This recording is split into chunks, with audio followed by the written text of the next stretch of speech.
सभी श्रोताओं को नमस्कार। बहुत समय पहले की बात है। गंगा के किनारे बसे एक छोटे से गांव में हरिदास नाम का एक गरीब लेकिन अत्यंत सज्जन व्यक्ति रहता था। उसके पास न धन था न बड़ा घर, लेकिन उसके पास था एक निर्मल हृदय।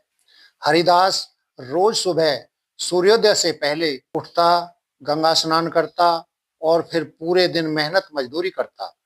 जो थोड़ा बहुत उसे मिलता उसी में वह संतुष्ट रहता।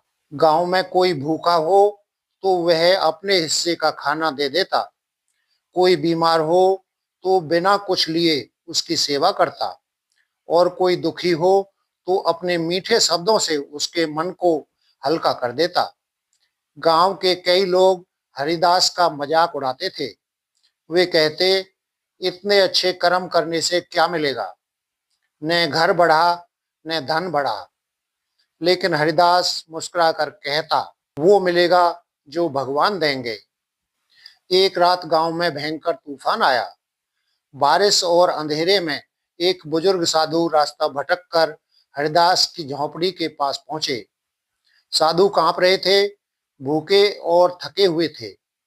हरिदास ने बिना सोचे समझे उन्हें भीतर बुलाया, अपने हिस्से का आखिरी भोजन साधु को खिलाया और साधु को अपने बिस्तर पर सुलाकर खुद गीली जमीन पर सो गया। सुबह साधु ने जाते समय कहा, वत्स, तुम्हारे अच्छे कर्म कभी व्यर्थ नहीं जाएंगे। कुछ महीनों बाद गांव में भयंकर अकाल पड़ा। लोगों के घरों में अन्न समाप्त हो गया। अमीर सेठ भी परेशान हो गए। लेकिन आश्चर्य की बात यह थी कि हरिदास को काम मिलता रहा। जहां जहां वह कभी निस्वार्थ काम सेवा करता था, आज वही लोग उसे काम और अन्न देने लगे। एक दिन राजा के सिपाही गांव आए। उन्होंने घोषणा की, राजमहल के निर्माण में एक ईमानदार व्यक्ति की आवश्यकता है। गांव के लोग एक स्वर में बोले, हरिदास। राजा ने हरिदास की परीक्षा ली, धन का लालच दिया, डराया भी, लेकिन हरिदास सत्य और धर्म के मार्ग से नहीं डिगा।